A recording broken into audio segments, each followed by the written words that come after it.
Welcome back to Learning Anatomy with Dr. Bakari. And if you are visiting my channel for the first time, you are also highly welcome.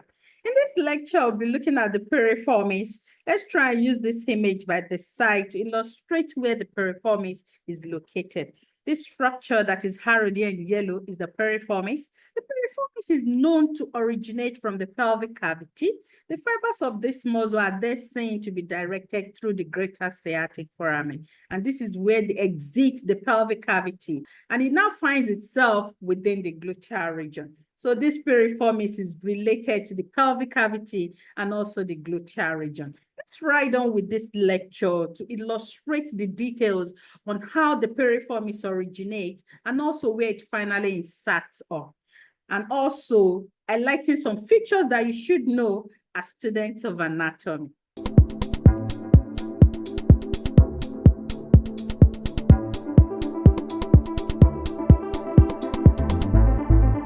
The piriformis is a flat bilateral muscle that is pyramidal in shape. This muscle is related to the pelvic cavity and it's also related to the gluteal region. If you try to use this upper image here, this is the anterior view of the pelvic cavity. And in this view, we are able to see the interior of the pelvic cavity. If you look at this structure that is harrowed here in yellow, is the piriformis. So this piriformis is seen to originate from the pelvic cavity. And this is what is projected here in this image. If we go to this lower image, this is the posterior view of the pelvic cavity. And the posterior view of the pelvic cavity is where we have the gluteal region. So this structure that is also harrowed here in yellow is the piriformis. Remember, we said that the piriformis is related to the pelvic cavity, where it originates from, and also the gluteal region. For the pelvic cavity, if you go back to this upper image, specifically it is related to the posterior pelvic wall. Remember that the pelvic cavity is made up of walls. The posterior pelvic wall is at the posterior alignment, and this is structurally made up of the sacrum. This is where we have the sacrum here at this posterior edge. So the fibers of the piriformis are seen to originate from the anterolateral surface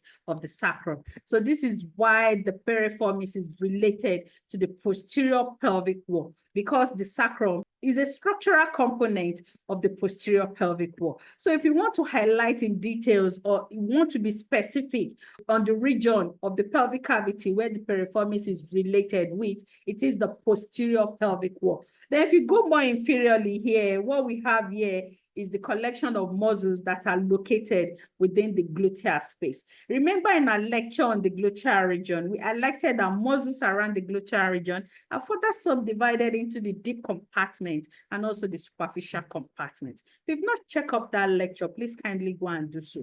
Collection of muscles within the deep compartment, just as the name implies, are deeply embedded within the gluteal space, while the superficial compartments are superficially placed within the gluteal region. As a matter of fact, the superficial compartments are seen to overlie on the deep compartment. This is the deep compartment of muscles of the gluteal region, and this is what is exposed here in the posterior gluteal space. So we have a collection of muscles coming together and are deeply embedded within the gluteal region, and these are the deep layer of the gluteal muscles. When we have the piriformis, that is our target for this lecture. This piriformis, you can see that out of all this muscle is the most superiorly placed muscle.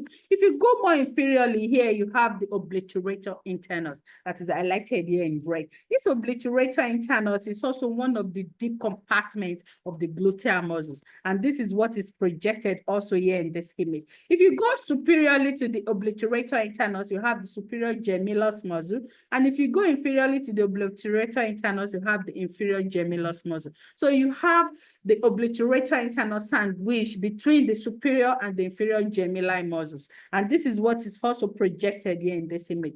If you go more inferiorly, you have the quadratus femoris. So all these muscles will come together to form the deep layer of the gluteal region.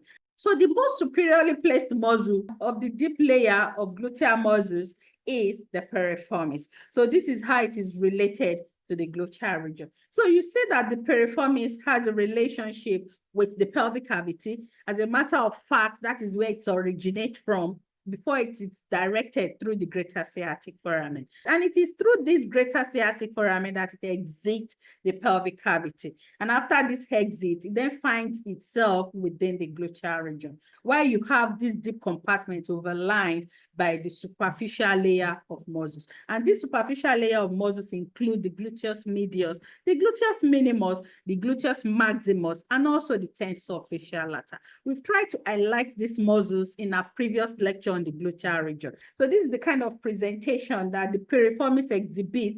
It is important for us to add that the piriformis, after exiting the pelvic cavity and then finds itself within the gluteal region, the fibers are seen to be directed laterally before they are finally inserted on the greater truncator of the femur. This is where we have the greater truncator of the femur here. You see that along this course, it is seen to cross over the hip joint. This is where we have the hip joint here around this inferior edge. And finally, the fibers will be inserted on the greater truncator of the femur. And this is why they are able to exert effects or actions on the lower limb. So let's drive in details to see the origin and insertion points of the piriformis.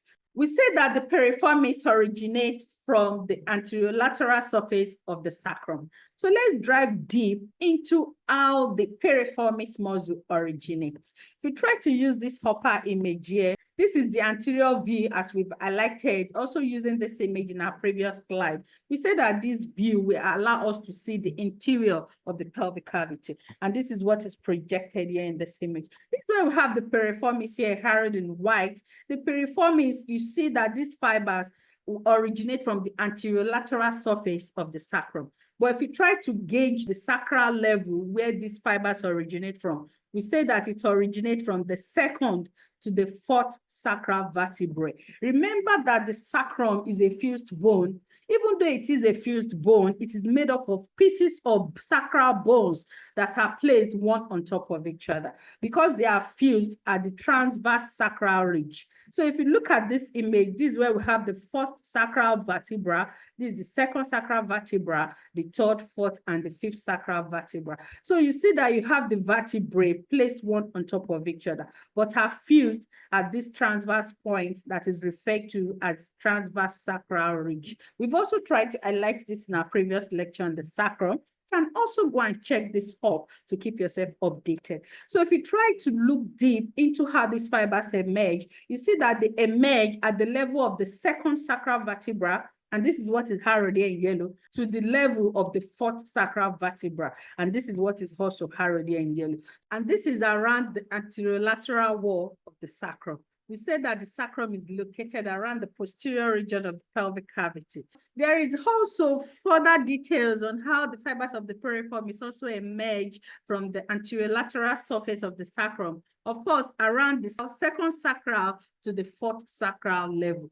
And you see that after the emergence of the piriformis from the anterolateral surface of the sacrum, around the second to the fourth sacral vertebrae, you see that the fibers are directed through the greater sciatic foramen. We say that this is how they exit the pelvic cavity. And the muscle then finds itself within the gluteal region. It runs laterally within this space before it is finally inserted on the greater truncator of the femur. And this is what is highlighted in blue. This is where you have the femur. This is the head of the femur that fits into the acetabulum. So you have the fibers of the piriformis here, also highlighted in yellow. And finally, they are seen to insert on the greater truncator of the femur. So if we drive deep into how the fibers originate from the anterolateral surface of the sacrum, if you try to take this specific region out, this is the kind of presentation that you would see on this other side. So this is also the anterior surface of the sacrum. And at this region, we say at the lateral edge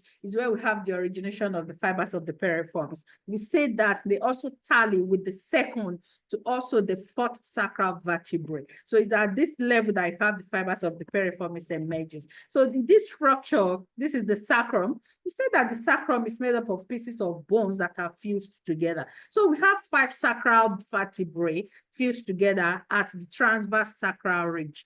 This is where we have the first sacral vertebra, the second, third, fourth, and also the fifth. You see that they are arranged one on top of each other, although they are fused, and this is why the sacrum is a single bone. So you see this region that is highlighted here in red as the transverse sacral ridge. It is through this ridge that each of the sacral vertebrae are able to fuse together. So this is the alignment that is created around this point. So if you drive further on the lateral region of this alignment, you have the sacral foramen. And this is the sacral foramen here. This is one. We have the first here at the most superior edge, of course, located between the first and the second sacral vertebrae.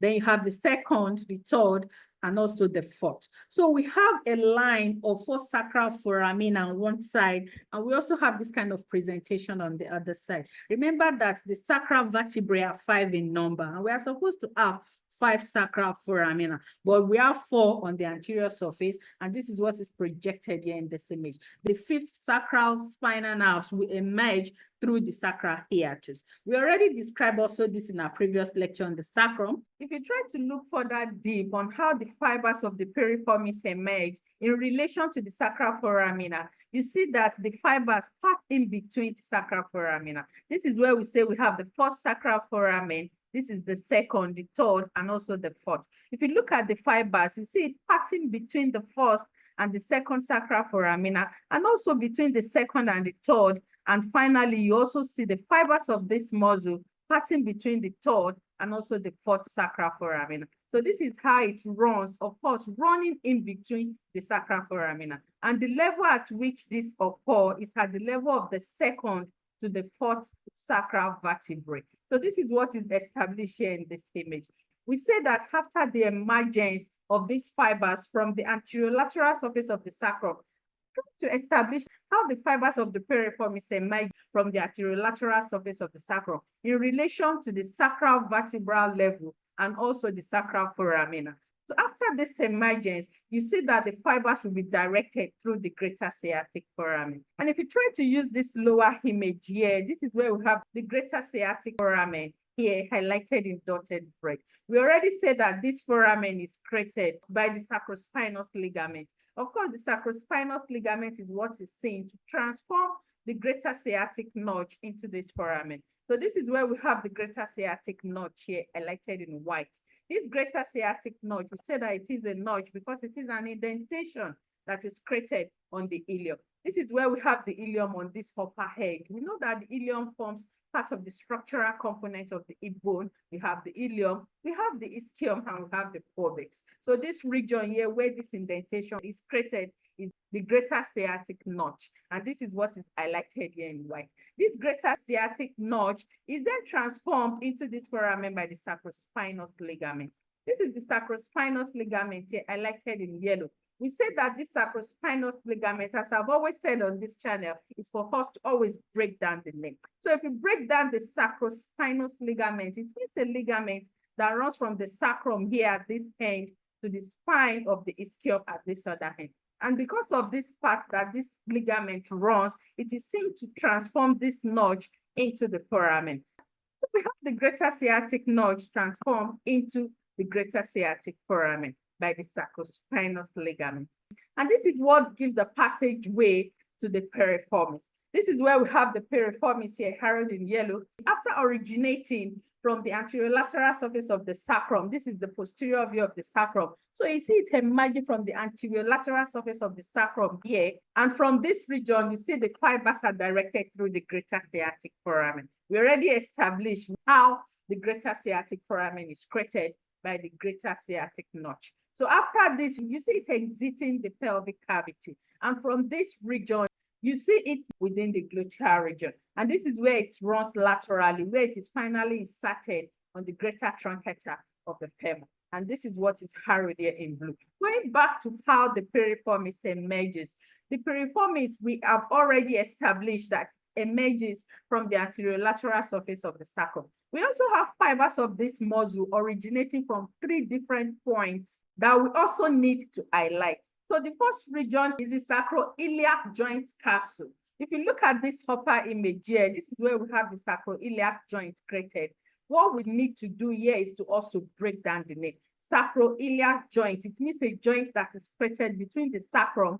This is where we have the sacrum at this posterior region and ilium, and this is where we have this ilium on the lateral side. So we have a joint created at this point that is already in green, which is termed the sacroiliac joint.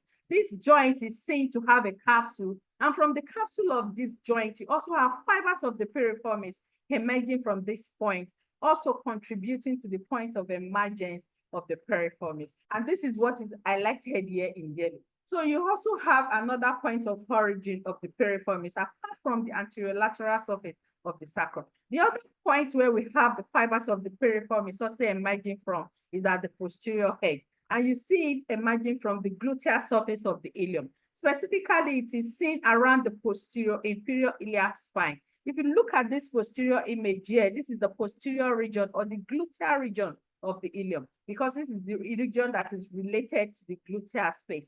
So you have the gluteal region here, and around this region where you have the posterior inferior iliac spine, this is what is harrowed here at this point. You also have fibers of the piriformis emerging around this region. Remember, this is where we have the posterior inferior iliac spine. And because we have a posterior inferior iliac spine, we should expect the posterior superior iliac spine. And this is what is seen at this upper image. So you have a spine that emerges from the ilium around the posterior region, and this is why it is posterior. Because it is superiorly placed at this point, it is the posterior superior iliac spine. And inferior to this spine, we have the posterior inferior iliac spine. Around this posterior inferior iliac spine is where we have the emergence of the fibers of the piriformis. So you have some fibers also originating from this region, just around this region that is close to the upper region of the greater sciatic notch. Remember, this is where we have the greater sciatic notch here highlighted in white. So you have fibers emerging as shown here in this image, also contributing to the formation of the piriformis. So you can see that we have other points of origin of the fibers of this muscle, apart from the anterolateral surface of the sacrum. The last region where we have fibers of this piriformis emerging from is the upper region of the sacrotuberous ligament. This is where we have the sacrotuberous ligament here highlighted in black. The sacrotuberous ligament runs from the sacrum to the tuberosity of the ischium. And this is what is seen here in this alignment. So you look at the upper region of this ligament, you also have fibers of the piriformis emerging at this space, also contributing to the formation of the piriformis. So these are the other points where we have the emergence of the fibers of the piriformis. So in case we are asked during examination, the anterolateral surface of the sacrum is the main point where we have the emergence of the fibers of the piriformis. Also, in addition to this, we also have other sub-regions where the fibers of this muscle also emerge from. And this is what we've tried to highlight here using this slide. So you can see that the point of origin of the piriformis is extensive. You see it originating mainly from the anterolateral surface of the sacrum to the sacroiliac joint capsule, to the posterior inferior iliac spine, and also finally the upper region of the sacrotuberous ligament, while the insertion point is just on the greater truncator of the femur. So if you try to compare its originate to its insertion point, you see that the point of origin of this muscle is quite extensive.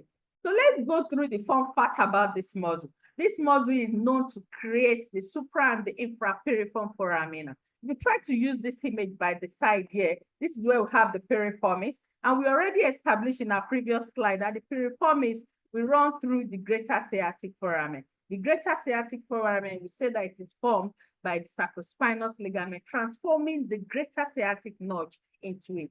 So this is where we have the greater sciatic notch here highlighted in white, and this is where we have the sacrospinous ligament here highlighted in blue. And upon this alignment, we have the creation of the greater sciatic foramen, and this is what is highlighted here in dotted red. This greater sciatic foramen is what is seen to create a passageway for the piriformis. You can see from this image that the piriformis exits the pelvic cavity through this foramen, and you see it running laterally before it is finally inserted on the greater truncator of the femur. We tried to highlight this in our previous slide. So if we drive deep into the passage of the piriformis through the greater sciatic foramen, you see that it is helping to further subdivide this greater sciatic foramen into two foramina. So you have a space created at this superior edge here that is harrowed in red, and this is the suprapiriform foramen because it is above the piriformis, and this is why it is so named the suprapiriform foramen. While inferiorly below the piriformis, you have the infrapiriform foramen because this foramen is seen or located below the piriformis. So this is how the name is also being drafted. So if you may break down the names of these foramina, you would be able to establish where they are specifically located. So if you look through, you see that there's a pattern by which the piriformis actually runs through the greater sciatic foramen. And this is why it is able to divide it further into two foramina, where you have a space created above it, although still within the greater sciatic foramen, so another space created below the piriformis, although still within the greater sciatic foramen. So this is the fun fact about this muscle. This piriformis is known to further divide the greater sciatic foramen into the suprapiriform foramen and also the infrapiriform foramen. So it's good that we are able to highlight this as a fun fact of the piriformis. These two foramina, which include the suprapiriform foramen and the infrapiriform foramen, are so created to allow for the passage of structures. So you see structures passing through this suprapiriform foramen, and also another set of structures also passing through the infrapiriform foramen. And this is the essence of creating this opening at the superior and the inferior region of the piriformis. Let's drive through the relations of the piriformis. What structures are located around the piriformis? This is where we have the greater sciatic foramen, and this is where we have the piriformis here, carried in yellow, of course, passing through the greater sciatic foramen. Around this region here is the posterior view of the piriformis. Remember that the piriformis has a pelvic region and also the gluteal region. This is the gluteal region of the piriformis. And around this space, it's good for us to highlight the relations with the gluteal muscles. Remember, we have the superficial gluteal muscle and we have the deep gluteal muscle. For the superficial gluteal muscles, we have the gluteus minimus overlined by the gluteus medius. The gluteus medius is then overlined by the gluteus maximus. These muscles are located around the superficial gluteal space. We say we try to highlight this muscle in our previous lecture on the gluteal region. So they are located superficially to the piriformis. So you see them overlying the piriformis, while the piriformis is located deep to this muscle. Also to add, if you drive deep into the gluteus minimus, which is the most deeply embedded muscle around the superficial gluteal muscle, you see that it forms an alignment with the piriformis. So you have the piriformis at this region, and you have the gluteus minimus also at this level. And this minimus is then overlined by the gluteus medius, then the medius is then overlined by the gluteus maximus. So this is the kind of relationship that they have with the superficial gluteal muscle. So if we drive further, remember that the piriformis already creates the establishment of foramina within the greater sciatic foramen. We already described how this is established in our previous slide. So if you go above the piriformis, we have a number of structures that are seen to pass through the suprapiriform foramen, because this foramen is so created to allow for the passage of structures. So you have the superior gluteal artery, the superior gluteal vein, and also the superior gluteal nerve. These neurovascular structures are of the gluteal region. And of course, they are seen to emerge from within the pelvic cavity. They also need to pass through the greater sciatic foramen. But specifically, you see them passing through the suprapiriform foramen, exits the pelvic cavity so as to be able to access the gluteal region where they are destined to supply innervations for. So you see that superiorly here, you have the superior gluteal artery, you have the superior gluteal vein, and also the superior gluteal nerve. So these vessels are related to the piriformis superiorly. We know that the superior gluteal artery is an emergence from the posterior trunk of the internal iliac artery, while the superior gluteal nerve is an emergence from the sacral plexus. These structures, as they emerge from the pelvic cavity, they need to pass through this foramen for them to be able to access the gluteal region. And this is why they are seen to be related superiorly to the piriformis. So if you go more inferiorly, the structure that you have include the inferior gluteal artery, vein, and also nerve. And this is what is highlighted here in this lower image. So you have these structures passing through the greater sciatic foramen because their emergence is from within the pelvic cavity. And if you look at the name of this vessel, they are off the gluteal region. So they need to exit the greater sciatic foramen. And specifically, you see them exiting it through the infrapiriform foramen. So they are seen to be related to the piriformis inferiorly. So as they exit this space, they are now seen to access the gluteal region, where they are programmed to supply and also innervate structures around this region. The inferior gluteal artery is an emergence from the anterior trunk of the internal iliac artery. While the inferior gluteal nerve is one of the branches from the sacral plexus. Another structure that you see that is related to the piriformis inferiorly is the internal pudendal artery and also the corresponding named vein. So the internal pudendal artery is one of the branches from the anterior trunk also of the internal iliac artery. We know that the internal iliac artery is located within the pelvic cavity. This internal pudendal artery supplies the perineal region, and it needs to also exit the pelvic cavity. So you see it's exiting the pelvic cavity through the infrapiriform foramen, and this is where it is positioned inferiorly to the piriformis. We also have the pudendal nerve. The pudendal nerve is one of the branches from the sacral plexus. It is also seen as an emergence within the pelvic cavity. Of course, needs to exit this space to also innervate structures around the perineum. So you also have the pudendal nerve also passing through the infrapiriform foramen, and this is that it's related to the piriformis inferiorly. Another structure that you have is the sciatic nerve. The sciatic nerve is also one of the branches from the sacral plexus. It is a nerve that supplies structures within the lower limb. It also needs to exit the pelvic cavity so as to be able to access the lower limb. And it is through the infrapiriform foramen that it also exits the pelvic cavity, and it's also related inferiorly to the piriformis. And this is what is highlighted here in white. Then the next nerve that you have is the posterior cutaneous nerve of the thigh, which is also one of the branches from the sacral plexus. And this is what is highlighted here in yellow. So you also see this nerve also exiting the pelvic cavity through the infrapiriform foramen. So you see that these structures are related to the piriformis inferiorly because they need to pass through or exit the pelvic cavity through the infrapiriform foramen. So these are the structures that are related to the piriformis. So let's look at the actions of the piriformis. This is where we have the piriformis here, carried in yellow.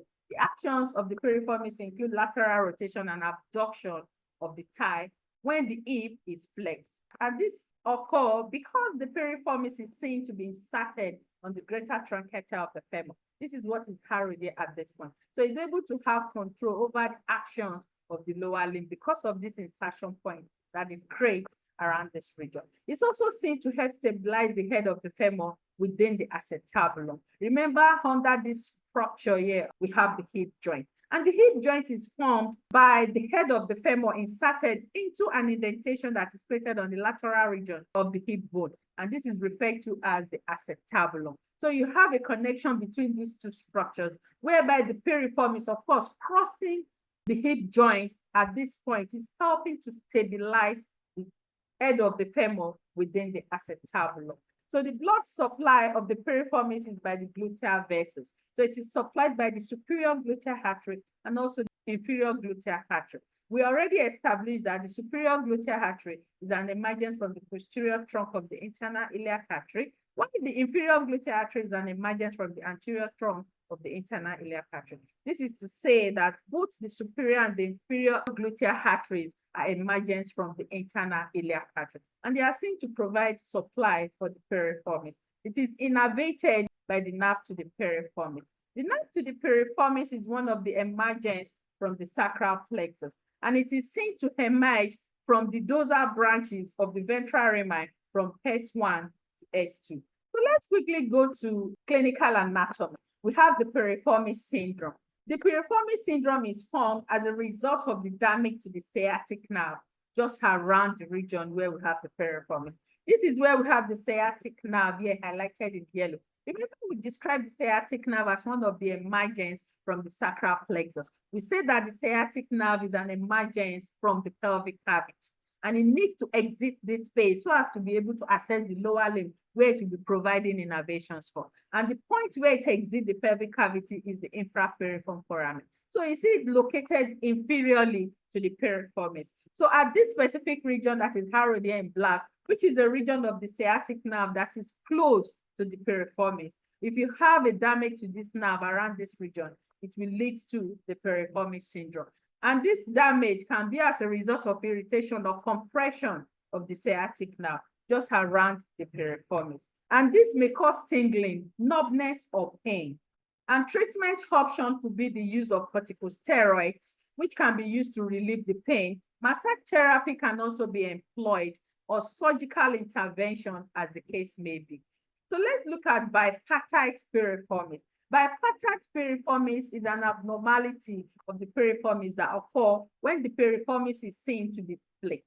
So using this image by the side, this is where we have the piriformis, and this is where we have the sciatic nerve. So if you have a splitting of the piriformis along this alignment that is created in dotted white, you see the piriformis splitting into two. And because of this splitting, this will lead to the creation of allowance, of course, allowing the passage of the sciatic nerve. Remember in our previous slide, we tried to highlight that the sciatic nerve is seen to be positioned inferior to the piriformis. So when we have a bipartite piriformis, the sciatic nerve can be seen to pass through this defect that is created as a result of the splitting effect of the piriformis. So this is another orientation that the sciatic nerve can create around the piriformis. And when this splitting occurs, it may enhance the entrapping of the sciatic nerve.